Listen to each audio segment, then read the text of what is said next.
When I was a young man, a doctoral student a long time ago, I remember this.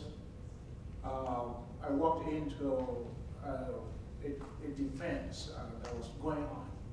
And I was the only black person in the room. And the chair of that presentation turned around and asked me a question about racism and if I thought all this discrimination, injustice was going to end one day. I was a doctoral student getting close to my program, and I knew that they were beating me and they were testing me at that time. I had to think quickly on my feet. So I'm going to share with you what I said to them. And then the simple answer is no, that this is not going to go away anytime soon. And the reason is because human beings are unfortunate beings. Now, that got their attention, just like it got yours. That human beings are unfortunate beings. They are unfortunate beings for three reasons. You see, if you're a doctoral student, you've got to make it three. When you become professor, it's five. Okay? Three reasons. And the first one is human beings are born into this world not knowing all that they need to know. They are born subject to socialization. They are born not knowing, not having the facts. And if you compare human baby to that of other species that I've seen in Serengeti, you will discover that if a human baby is left there, nothing is going to happen. Baby goat will get up quickly because he knows a lion is coming or something. But the truth is, human beings are born not knowing all that they need to know.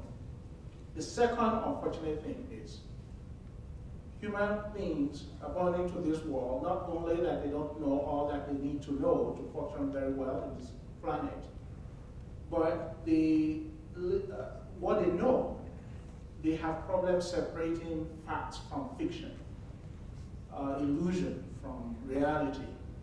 You see, we see in parts that even the perceptions that we have always will not necessarily represent the reality. Because even if we're talking about exclusion and who is here on the table, you see all the chairs around you, they are missing because there are people who are missing that are not here. And to the extent that you don't ask those questions, you won't know who is not supposed to be. Who is supposed to be there, who is not here. I don't see sign language here, or somebody interpreting. Perhaps they are not here because there's nobody to interpret, and you are privileged, but they are disadvantaged, so they are not here, all right? So we have problems separating facts from fiction. The third reason why human beings are unfortunate beings is the little facts that we know, we have problem remembering them all the time. And that got the attention of everyone.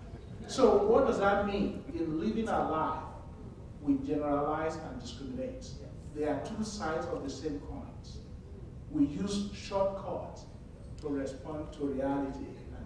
And we generalize, all black people look alike, so I treat them. One hit me on the head, so all the rest hit me. I mean, we do that all the time. So what diversity tries to do for us is to ask those profound, serious questions about ourselves.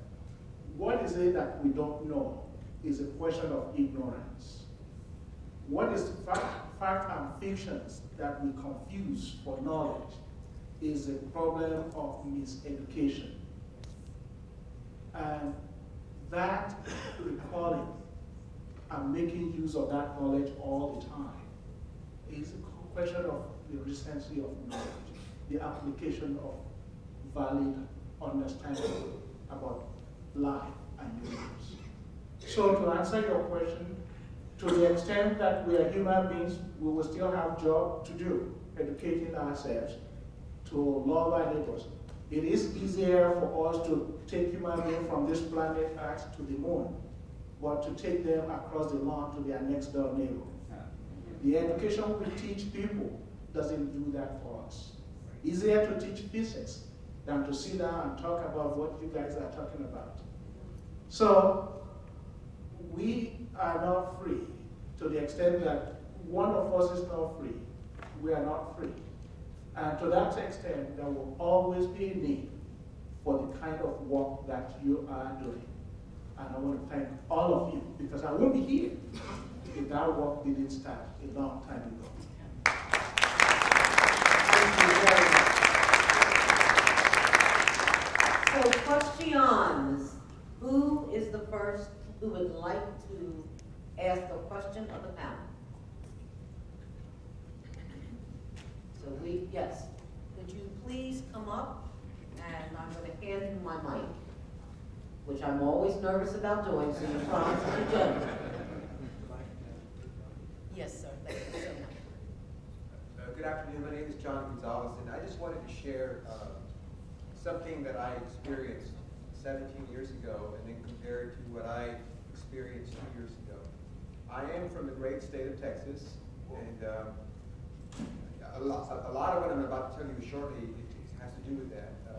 17 years ago, the state found that there was issues with minority companies and women companies getting state contracts from state agencies and state universities. And in order to legally protect themselves, they did what was called a disparity study, availability and disparity study. I won't bore you with all the details, but the language in the executive summary that I remember reading was very clear in citing that they found without doubt that African American and Hispanic companies and other minority companies were being discriminated against by the state of Texas. Hispanic companies were getting about 2%, black companies about 2%. Fast forward, 2 years ago, they decided that we're going to do another study, again for the same reasons, to protect the states. Excuse me, sir, just 1 second. Angeli, we could give her a round of applause. She did tell us how to do this. Thank you so much.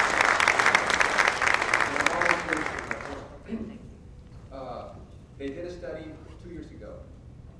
African Americans were getting about 2% of the contracts. Hispanic companies were getting about 2% of the contracts. But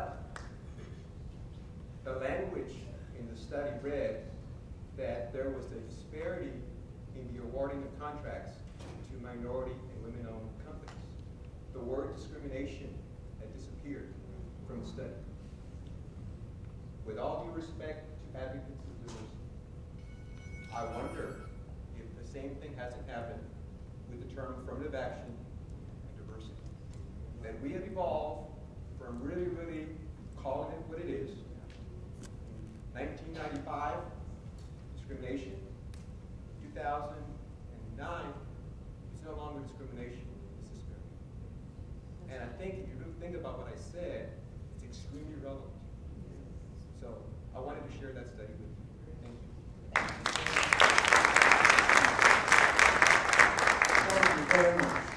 Anyone else? Yes.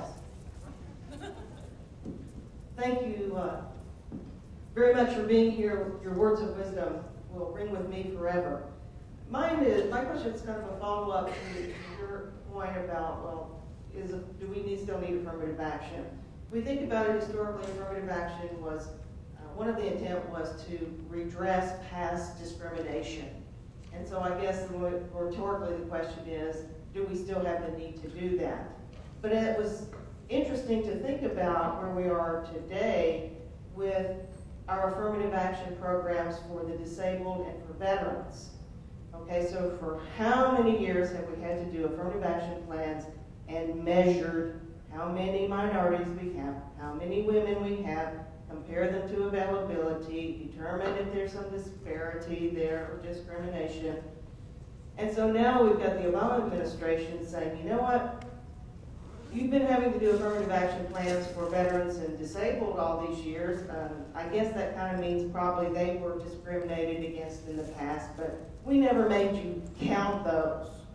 And so the impetus now, as we've heard from Patricia Hsu this morning, is under new regulations, well, you know what, we're going to make you start counting those and compare those to availability. And we're probably going to do the same with the disabled. Following up on your point, what other groups have been discriminated against in the past that we've never had an affirmative action plan for, or affirmative action program, intended to redress past discrimination? Do you foresee the need, perhaps in the future, for an expansion of the affirmative action program to redress past discrimination based on sexual orientation, based on socioeconomic status, whatever the case will be? We know discrimination takes many forms. So looking at a different way is, instead of do you see an end of affirmative action, would you see perhaps an expansion of it? And may I just expand upon that question just a little bit with an example of what happened here today in New Jersey. How many of you in the room are not from New Jersey? Not from New Jersey, wow. Okay, well let me give you a little bit about what happened here in New Jersey today. When we talk about who's on the Supreme Court, it's pretty exciting for me as a female and kind of like, you know, feminist, that, you know, women get ahead. But we had a Supreme Court in New Jersey 6 months ago that had an African American, had a Latino, had a couple women, and of course some white men. As of today, the majority of the New Jersey Supreme Court is female. Did we ever think we would live to see that in our lifetimes in the state of New Jersey or anywhere else? The court of New Jersey that rules the land in New Jersey, as of today, is more than 51% female. How many African Americans on that court? 0. How many Latinos on that court? 0. So the question to follow up on, will there be a need to expand it? The question is, with expansion, how do we also achieve fairness, balance, you know, as you expand, because New York now has marriage equality. We're going to see more and more of this throughout our country. So now we know gays have been discriminated against, being hired. So what does that expansion, if it occurs, what does it translate into the bottom line, the results? Yes. I'm going to go ahead and talk about something we're doing in the federal government. In the federal government, the Equal Employment Opportunity Commission requires us to monitor the race, national origin, sex, and disability status of the employees in the Management Directive 715. And every year, the EEO office has to prepare this report and do the agency profile, and they do it on who's been hired, who's left the agency, who's gotten the awards, what grade levels they're at, the whole scheme. You then have to go through and analyze whether there are barriers to the different groups. And I think what we're really talking about is making sure that we look like what we expect to based on the population. And I think this is something we have to do in all areas of employment, private sector, public sector, state government, the whole thing. And I think the groups will expand that we'll need to measure if they want to be measured. Because I can tell you there are certain groups that will not choose to decide as groups that they will want to be measured in this way. But I think it will be a lifelong process for all of us and for many generations to come where we should do that kind of measurement and remove barriers. There was a study conducted by a woman named Moody. She was asked to do it by the University of Virginia. And they studied why it was that there wasn't a lot of diversity in people selected for professor positions. And she found one common cognitive error. People assumed that those who had the same career paths that they had, who went to the same schools that they had, were just like them. And who's the smartest person you know? Exactly. Every single one of us thinks we're the smartest people we know. We made the right choices, and if you're like me, you're going to be as good as I am. So that's their shortcut. That's all of our shortcuts. When we make decisions about who we're going to select, we're making that cognitive error unless we retrain ourselves to decide we're not going to do that anymore. Unless we decide that, wait, I don't really want another me, because another you in the office is only going to get on your nerves.